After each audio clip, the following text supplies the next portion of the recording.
So hello everybody, I am Shivam Chaturvedi और आज हम लोग स्टार्ट करने वाले हैं क्लास 11th का चैप्टर नंबर 3 जिसका नाम है classification of elements and periodic properties. तो classification of elements and periodic property का ये एक इंट्रोडक्शन वीडियो है जिसमें हम देखेंगे कि हम लोगों को इस चैप्टर में पढ़ना क्या क्या है। ठीक है, तो सबसे पहले हमको देखिए ये पढ़ना है कि हमको क्लासिफिकेशन करने की जरूरत ही क्यों पड़ी। क्या हुआ कि देखिए कई एलिमेंट्स थे कि जैसे आपके क्लास में कई बच्चे होते हैं, जैसे आप मान लीजिए कि आप एलिमेंट हैं। ठीक है, तो एलिमेंट्स आप हैं, तो जैसे कई क्लास में कई बच्चे हुए, ठीक है, उनमें से कई अच्छे फुटबॉल खेलते हैं, कई अच्छे क्रिकेट खेलते हैं, कई अच्छा पढ़ते हैं, कई अच्छा नहीं पढ़ते, सिर्फ बैक बेंचर्स हैं। ठीक है, तो हमको क्या करना है कि हम जैसे कई बच्चों की अलग अलग प्रॉपर्टीज तो जानेंगे नहीं। क्या हुआ कि 1800 में सिर्फ कुछ ही एलिमेंट डिस्कवर्ड हुए थे और जल्दी से आते आते 1865 तक 31 एलिमेंट्स डिस्कवर्ड हो गए। तो हमारे लिए ये डिफिकल्ट हो गया कि हम अलग अलग उसकी क्या बोलते हैं जो एलिमेंट्स हैं उनकी स्टडी कर पाए। तो क्या हुआ कि जो हमारे साइंटिस्ट लोग थे अलग अलग आएंगे, मैं भी आपको इस वीडियो में बताऊंगा कि उन्होंने कैसे कैसे इसको क्लासिफाई किया। कि देखिए कि एक एलिमेंट हमने देखा, उसके जैसा कोई दूसरा एलिमेंट मिलेगा तो हमको उसकी पूरी प्रॉपर्टीज नहीं पढ़नी, हमको सिर्फ ये पढ़ना है कि ये उससे सिमिलर होगा। ठीक है, कुछ रेगुलर इंक्रीज होगा उसकी प्रॉपर्टी में, कुछ रेगुलर डिक्रीज होगा, और ये रेगुलर इंक्रीज रेगुलर डिक्रीज यानी कि कुछ इंक्रीज कुछ डिक्रीज ये हमको कुछ इंटरवल ऑफ टाइम में देखने को मिलेगा। जैसे मान लीजिए कि यहाँ पर एक एलिमेंट है, उसके बाद हम चलते गए कुछ इंटरवल के बाद ऐसा होगा कि ये जब हम ऐसे जा रहे होंगे तो फिर लौटेंगे, और फिर जब जैसे मान लीजिए कि इस उंगली की सीध में यहाँ तक गए लौट के आए, तो इस उंगली के नीचे जहां पर हम फिर से आए, तो वो जो एलिमेंट होगा उसकी प्रॉपर्टीज वो ऊपर वाले एलिमेंट के इसकी प्रॉपर्टी इस ऊपर वाले एलिमेंट से मिलती जुलती पाई जाएंगी। ठीक है, उसी को हम कहते हैं कि जो मतलब जो हमारा जो प्रॉपर्टीज का रेगुलर इंक्रीज और रेगुलर डिक्रीज यानी कि ग्रेजुअल इंक्रीज और ग्रेजुअल डिक्रीज या फिर सिमिलर होना, कुछ रेगुलर इंटरवल ऑफ टाइम, एक फिक्स्ड इंटरवल ऑफ टाइम के बाद हमको देखने को मिलेगा, जिसको हम कहेंगे पीरियोडिसिटी। यानी कि पीरियड के बाद में कुछ प्रॉपर्टीज का देखना, हमको दोबारा से सिमिलरिटीज देखना उनकी प्रॉपर्टीज में। ठीक है, तो उसको हम पढ़ेंगे पीरियोडिक प्रॉपर्टीज में। तो देखते हैं हमको पढ़ना क्या क्या है। ठीक है, तो क्यों हमको क्लासिफिकेशन की जरूरत पड़ी कि ताकि हमको दूर दूर की जो मतलब और भी कई एलिमेंट्स डिस्कवर्ड हो रहे हैं उनकी दोबारा से पूर्ण रूप से स्टडी ना करनी पड़े, कुछ कुछ ही स्टडी करनी पड़े, ताकि हम उसकी प्रॉपर्टीज को जान सकें, और कुछ ही उनमें इंटरवल में डिफरेंस आएगा, कुछ ज्यादा होंगी कुछ कम होंगी, कौन सी पीरियोडिक प्रॉपर्टीज होंगी वो हम देखेंगे। ठीक है, तो सबसे पहले हमको पढ़ना है कि कौन कौन से why do we need it. ठीक है, नीड ऑफ क्लासिफिकेशन। ठीक है, कि हमको जरूरत क्यों पड़ी, वैसे मैंने आपको बता दिया, लेकिन फिर मैं इसको थ्योरेटिकली भी समझाऊंगा। ठीक है, फिर उसके बाद जो हमारे साइंटिस्ट का कंट्रीब्यूशन है, कि जैसे मान लीजिए कि आपको अभी कुछ मान लीजिए कि इंडस वैली सिविलाइजेशन के टाइम पे कुछ आप पढ़ते हैं कि उस टाइम पे कॉपर था सिल्वर था, तो कॉपर था सिल्वर था उस जैसे फिर कई और आ गए, तो उनको उनकी प्रॉपर्टीज किससे मिलती जुलती हैं, तो आपने कभी देखी होगी कि एक पीरियोडिक टेबल होती है। ठीक है, पीरियोडिक टेबल। तो ऐसे रखे हुए एलिमेंट्स जो हमको पता नहीं थे, कोई कहीं मिल जाता था कोई कहीं मिल जाता था, हमको मान लेते थे कि ये कॉपर है ये सिल्वर है ये गोल्ड है, तो उसको जाके एक प्रॉपर्टी पीरियोडिक प्रॉपर्टी में पीरियोडिक प्रॉपर्टी के अनुसार सजा देना एक टेबुलर फॉर्म में। ये कहाँ से शुरू हुआ इसका और यहाँ तक पहुंच गया है, इसकी पूरी जर्नी है। तो सबसे पहले जर्नी में आए हमारे डोबर्नियर साहब, इनने बनाया अपना डोबर्नियर ट्राइड। ये क्या होगा हम देखेंगे। ठीक है, डोबर्नियर ट्राइड। अब हम ये नहीं कहेंगे कि ये जो आए इनके फेलियर होता गया और आगे मतलब दूसरा साइंटिस्ट आया इनके फेलियर को खत्म, हम कहेंगे कि इनने कुछ कंट्रीब्यूशन किया, उस कंट्रीब्यूशन में कुछ फ्लॉस मिले, तो हम उसको क्रिटिसाइज करते हुए अगला साइंटिस्ट आया और उसने उसको ठीक कर दिया। ठीक है, तो उसका जो फ्लॉस था उसको उसने दोबारा से सही कर दिया, तो ये हम ये नहीं कहेंगे कि ये फेलियर है। ठीक है, फिर उसके बाद आया हमारा न्यूलैंड, इनने सारे गामा पाधा नीसा वाला सिस्टम किया। ये तो खैर बाहर के थे, लेकिन आपको पता होगा कि जो बाहर के भी म्यूजिकल नोट्स होते हैं, जो वेस्टर्न म्यूजिकल नोट्स हैं, उसमें भी 7 होते हैं। ठीक है, और फिर जो 8th वाला होता है सा रे गा मा पा धा नी सा, तो वो जो फिर से सा आता है वो 8वें नंबर पर आता है। तो इनका ये आया न्यूलैंड का ऑक्टेव। कुछ इनने डिस्कवर किए, ठीक है, फिर कुछ इनने डिस्कवर किए और कुछ कुछ गलतियां ये करते गए। फिर उसके बाद आए हमारे लोथर मेयर की कर्व आई। ठीक है, अब ये लोथर मेयर लोथर मेयर की कर्व और मेंडलीव जो आपके में इंपॉर्टेंट है, मेंडलीव की पीरियोडिक टेबल। ये दोनों साथ साथ में ही काम कर रहे थे, लेकिन फेमस ये वाली क्यों हुई ज्यादा, ये क्यों हुई कम, ये हम बात करेंगे, क्योंकि इनने बनाई थी कर्व, ठीक है, और इनने बनाया था टेबल। इसलिए मेंडलीव की आप लोग पढ़ते हैं टेबल, और कर्व की, लोथर मेयर कर्व के बारे में आपकी एनसीईआरटी में सिर्फ एक ही लाइन दी गई है, हम आपको पूरा समझाएंगे कि क्या है उसमें, ठीक है। और फिर उसके बाद आए हमारे मेंडलीव, अब ये सब होती गई और इनके कुछ ना कुछ फिर फ्लॉस होते गए। अब उस फ्लॉस को एक अच्छे तरीके से हमारे एक्सरेस का जो एक्सपेरिमेंट कर रहे थे, उनका नाम था हेनरी मोसले, ठीक है। तो मोसले जी आए और उनने हमारी मॉडर्न पीरियोडिक टेबल बना दी। तो हम ये पढ़ेंगे मॉडर्न पीरियोडिक टेबल। तो मॉडर्न यहां से लेके ये जो 3 एलिमेंट के लिए डोवर्नियर ट्राइड यानी कि 3 एलिमेंट से लेके हमारे ये मेंडलीव जी ने पूरी ये जो हमारी पीरियोडिक टेबल आपकी किताब में बनी हुई है, यहाँ तक का सफर हम पढ़ेंगे और इस पीरियोडिक टेबल को हम याद भी करा देंगे आपको, ठीक है। फिर उसके बाद जब हम ये पढ़ लेंगे तो फिर हम पहुंचेंगे अपने नेक्स्ट प्रॉपर्टीज पर, नेक्स्ट टॉपिक्स पर, जिसका नाम होगा कि ये जो पीरियोडिक प्रॉपर्टी है, पीरियोडिक टेबल है, इसको हम आगे कैसे पढ़ेंगे।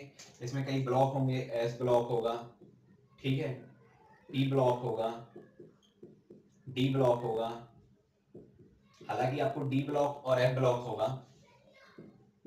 तो ये कहां कहां से और कैसे कैसे आएंगे, इनके बारे में हम थोड़ी थोड़ी सी ब्रीफ डिस्कशन करेंगे कि इसमें क्या होता है। ये हमारे ये हमारे वो होते हैं एल्कली मेटल्स, ये हमारे एल्कलीन अर्थ मेटल्स होते हैं, इनको क्यों ऐसा कहा जाता है, ठीक है। डी ब्लॉक को हम ट्रांजिशन कहते हैं, इसको हम एक्टिनाइट लेंथेनाइट कहते हैं, ये जो हमारा इनर ट्रांजिशन होते हैं।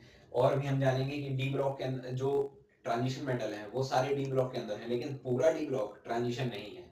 तो ये यूपीएससी टाइप के क्वेश्चन भी आप पढ़ेंगे, ठीक है। फिर उसके बाद हम देखेंगे एस ब्लॉक और P block, D block, F block के बाद में कि इनको हम पहचाने कैसे, कि जैसे मान लीजिए कि हमारा कोई एलिमेंट हमको दे दिया गया, ठीक है, एलिमेंट हमको दे दिया गया, तो उसको हम पता कैसे लगाएं कि ये हमारे ये हैं ग्रुप, ये हैं पीरियड, तो कौन से पीरियड का है, कौन से ग्रुप का है और कौन से ब्लॉक का है। तो हम जानेंगे डिटर्मिनेशन ऑफ एन एलिमेंट, ठीक है। हम मतलब उस एलिमेंट की पूरी कुंडली खोल देंगे, ये हम जानेंगे कैसे, और कैसे हम कुंडली खोलेंगे उसके लिए आपको ये जो इसका सेकंड चैप्टर है, जब हम सेकंड चैप्टर पढ़ेंगे तो और बेहतर तरीके से समझ में आएगा, जिसका नाम है एटॉमिक स्ट्रक्चर। तो एटॉमिक स्ट्रक्चर में जब हम पढ़ेंगे तो उसके बाद हमने क्या पढ़ा है वहां पर, इलेक्ट्रॉनिक कन्फिगुरेशन। जब हम आपको इलेक्ट्रॉनिक कन्फिगुरेशन समझा देंगे तो फिर यहाँ पर अच्छे से हमको समझ में आ जाएगा ये पूरा डिटर्मिनेशन की एक वहां कहाँ से कैसा कैसा होता है, ठीक है। अब उसके बाद जब हम आगे बढ़ेंगे तो कुछ पीरियोडिक प्रॉपर्टीज हम पढ़ेंगे, पीरियोडिक प्रॉपर्टीज। और ये पीरियोडिक प्रॉपर्टीज आपके जेई, नीट और बोर्ड एग्जाम में बहुत इंपॉर्टेंट है। तो ये पीरियोडिक प्रॉपर्टीज क्या होती हैं कि जैसे हमने बताया यहाँ पर कि ये ग्रुप है, ठीक है। अब उस ग्रुप में एक एलिमेंट यहाँ है, एक यहाँ है, एक यहाँ है, एक यहाँ है, ये पीरियड बटे हुए हैं, ठीक है। तो इनका इनकी और इनकी प्रॉपर्टीज में सिमिलरिटीज होंगी, या तो कुछ बढ़ेंगी या कुछ घटेंगी। यानी मान लीजिए कि ये कुछ इलेक्ट्रॉन लेता है, ठीक है, तो ये सेम इलेक्ट्रॉन लेता है। अब लेकिन वो इलेक्ट्रॉन लेने की उसकी जो फितरत है वो कैसी है, कि तेजी से लेता है, धीमे से लेता है, या जब लेता है तो कम एनर्जी छोड़ता है या ज्यादा एनर्जी छोड़ता है। ऐसा होता है ना कि जैसे मान लीजिए आपके घर में कोई आपके रिश्तेदार है, तो लेना हमको सब पैसे हैं, ठीक है, सबसे पैसे लेना है हमको, लेकिन कई आसानी से दे देते हैं, कईयों के लिए हमें मशक्कत करनी पड़ती है, ठीक है। तो मशक्कत जिसके लिए करनी पड़ेगी वो कम एनर्जी छोड़ पाएगा। क्यों? क्योंकि हम बताएंगे इसमें कि जो जितनी इजी तरीके से जिसको इलेक्ट्रॉन मिलते हैं या देते हैं, वो अच्छी तरीके से एनर्जी यूज या गेन कर पाते हैं, ठीक है। इसमें इजीनेस की बात होती है।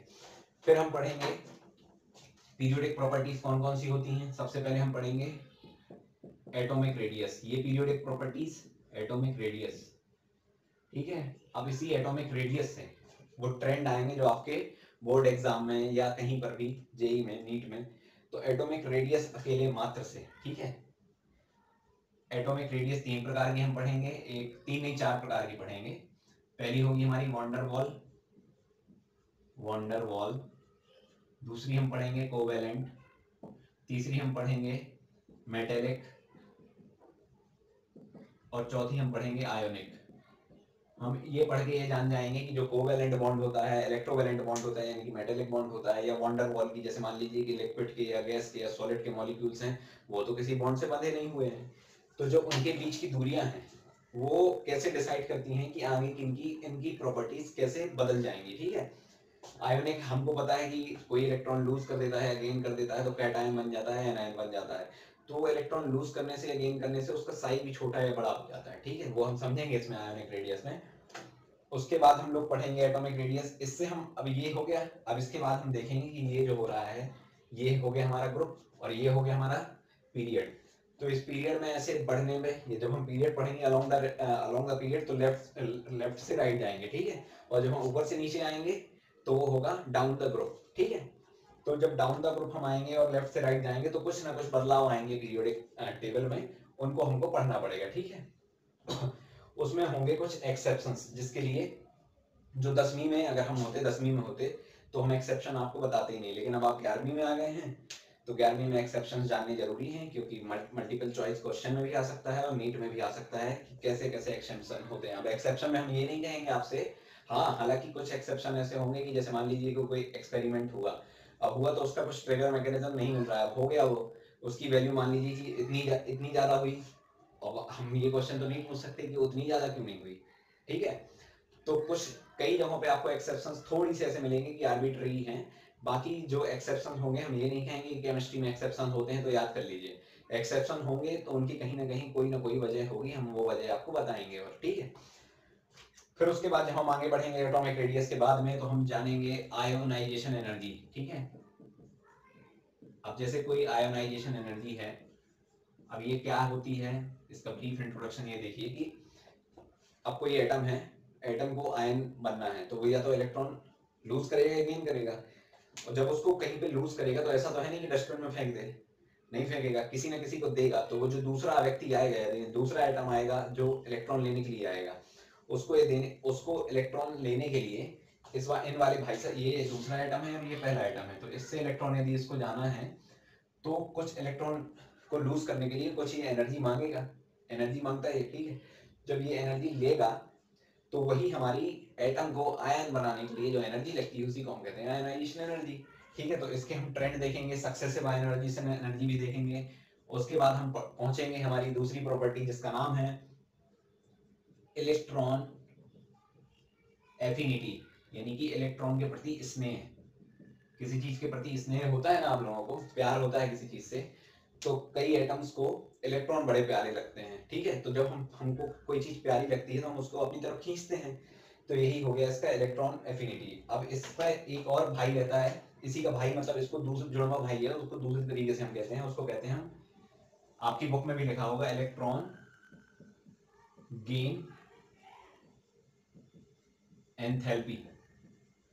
अब कई लोगों को ये होगा कि electron gain enthalpy positive negative क्यों होती है, पॉजिटिव क्यों होती है, ये हम समझेंगे जब यहाँ पर पहुंच जाएंगे। अभी से हम यदि आपको बताएंगे वो एंडोथर्मिक और एक्सोथर्मिक रिएक्शन में हल्की सी है एक स्लाइड डिफरेंस, तो अभी आपको हो सकता है कि बीच में इंट्रोडक्शन के बीच में ये क्यों घुस रहा है, तो हम वहीं पर फाइनल में पढ़ाएंगे। और लास्ट इसकी ये है जो इलेक्ट्रोनेगेटिविटी। ठीक है, अब ये इलेक्ट्रोनेगेटिविटी क्या है, ये भी एक प्रकार का इलेक्ट्रॉन का लेना है, यानी ये इलेक्ट्रॉन के मतलब इलेक्ट्रॉन एफिनिटी में भी हम इलेक्ट्रॉन को खींच रहे हैं और इसमें भी इलेक्ट्रॉन को खींच रहे हैं, लेकिन स्लाइड से डिफरेंस होते हैं और वो डिफरेंस आपके पेपर में भी आते हैं। तो जब हम पढ़ेंगे तो अच्छे से समझा देंगे कि एक यूनिट होती है, एक की नहीं होती, एक रिलेटिव एक एब्सोल्यूट, तो वो क्यों होते हैं ऐसे एब्सोल्यूट और क्यों होता है रिलेटिव, क्या वो पूरे इलेक्ट्रॉन को खींचता है या पूरे पेयर को खींचता है, यही कुछ इनमें डिफरेंस होते हैं इलेक्ट्रॉन एफिनिटी और इलेक्ट्रॉन नेगेटिविटी में।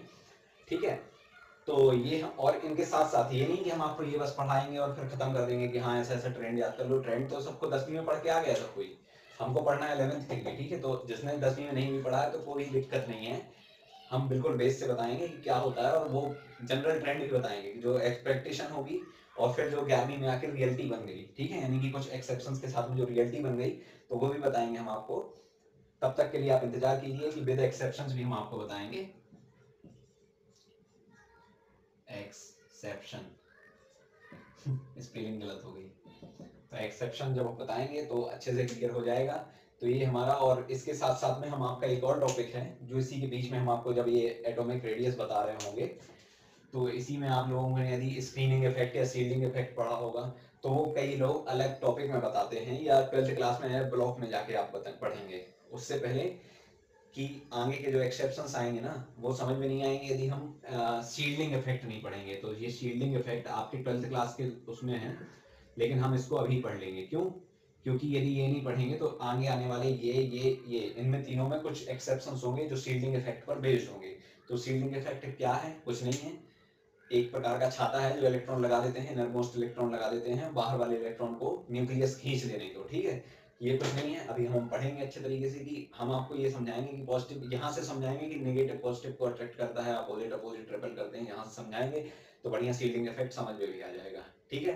तो ये हो गया हमारा इंट्रोडक्शन। नेक्स्ट वीडियो में हम देखेंगे कि नीट क्यों है और डोबरनियर और न्यूलैंड को हम समझेंगे। तब तक के लिए थैंक यू।